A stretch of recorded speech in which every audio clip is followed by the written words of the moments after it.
Di berbagai survei katanya begitu kan ya, yang paling tinggi begitu ternyata Anies Baswedan begitu. Di beberapa survei begitu. Tapi ya kenapa ya dari pihak Prabowo mengklaim bahwa ada 8 lembaga survei yang menyatakan bahwa Prabowo paling unggul begitu kan. Lantas bagaimana dengan hasil survei ini? Hasil survei independen ya Profesor Dr. Didin ya dan Jamhuri Guru Besar EPB bersama tim di 34 provinsi. Artinya apa? Artinya selama ini kemenangan bagi Anies Baswedan ya katanya di situ begitu kan ya dari beberapa survei yang muncul ternyata Anies Baswedan di beberapa daerah menang. Apalagi di Jawa Timur 43% di situ begitu. Itu sudah menunjukkan bahwa ya hari ini itu benar-benar apa yang dilakukan Anies Baswedan ya itu menang mutlak begitu kan. Di DKI Jakarta, terus kemudian di Jawa Barat, ya di Jawa Tengah begitu kan, ya itu kemenangan bagi Anies Baswedan. Apalagi di Riau itu 40%, 49%. Artinya kemenangan ini menjadi cikal bakal bahwa ya kenapa lembaga-lembaga survei hari ini kok kacau begitu kan? Karena melihat katanya ada 8 lembaga survei yang kemudian ya sampai ya Prabowo 51% begitu. Lihat saja mereka. Nusa Tenggara Timur saja 37% di situ begitu. Itu menunjukkan angka yang fantastis. Apalagi ya di negara di daerah-daerah yang lain begitu kan di Pulau Kalimantan ya. Sudah tahu sendiri bahwa Anies Baswedan menang di situ. Rata-rata ya 54%, 41%, 40%, 51% ya, 48%. Bahkan ini menjadi catatan penting kepada kita di internal sendiri begitu kan dari internal koalisi perubahan. Kecuali di Bali dia kalah begitu ya. Ganjar itu lebih dominan 81% ya di Bali dan di Jawa Tengah dan kabarnya ya Pak Ganjar itu 51% ya. Lainnya itu adalah imbang antara Prabowo Anies Baswedan. Tapi di berbagai daerah selain Bali, ya, selain NTT, terus kemudian selain Jawa Tengah, Anies Baswedan itu menang di situ begitu. Di Gorontalo saja, ya, menang 53% katanya begitu. Ini dalam catatan penting. Lihat saja di Sulawesi Barat, 51% kok begitu. Bahkan Papua Barat Anies Baswedan menang di situ. Jadi artinya apa? Artinya lembaga-lembaga survei yang kemudian dirilis ya oleh tim guru besar ini begitu kan menunjukkan bahwa Anies Baswedan di situ menang begitu kan di beberapa provinsi begitu.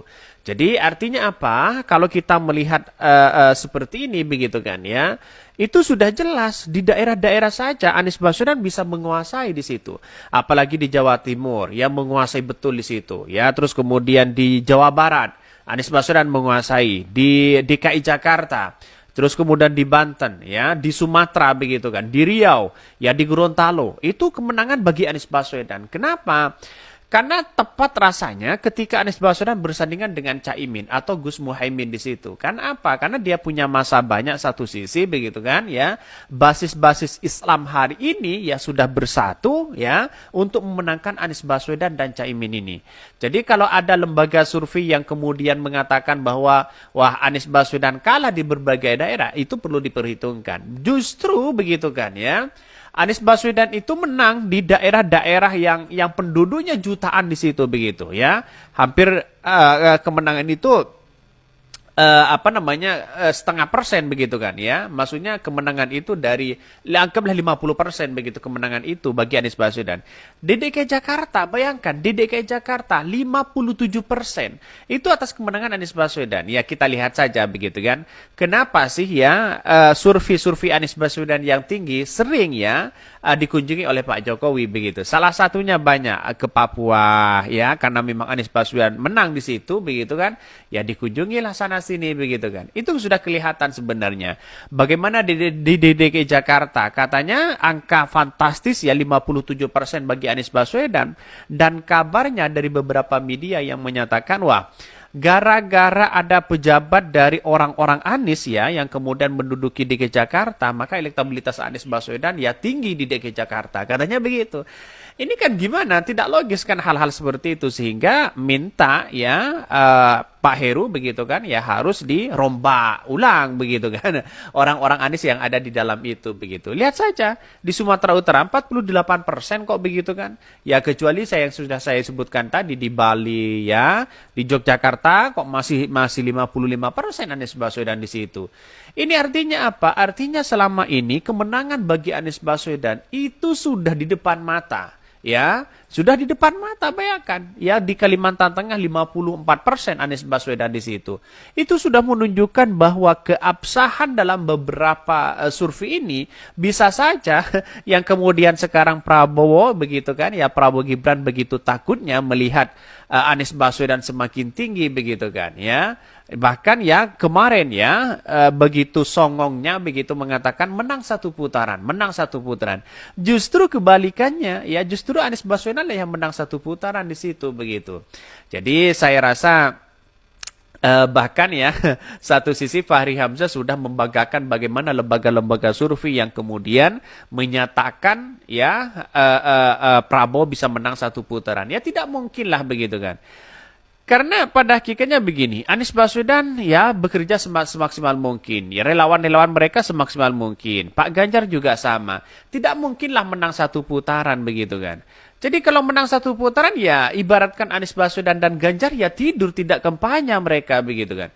Jadi saya kira ada perdebatan-perdebatan dan yang kemudian logika-logika yang salah kepada lembaga-lembaga survei yang kemudian barengan ya mereka seolah-olah merilis sana sini begitu. Pada kenyataannya lihat saja ya lembaga-lembaga survei dari internal Anies Baswedan dan bahkan ini ada pernyataan dari guru besar EPB ya bersama tim di 34 provinsi ternyata Anies Baswedan unggul di situ begitu. Itu sudah menunjukkan fakta yang sebenarnya begitu.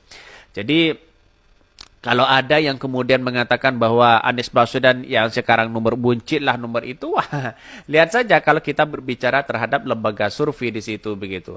Di Jawa Barat saja 52%, ya ini sudah menunjukkan sangat fantastis di situ. Apalagi Sulawesi Tengah sudah basisnya di situ adalah basisnya PKB begitu kan, ya jelas menang mereka. Kalimantan Barat juga menang, Banten ya 51% juga menang mereka.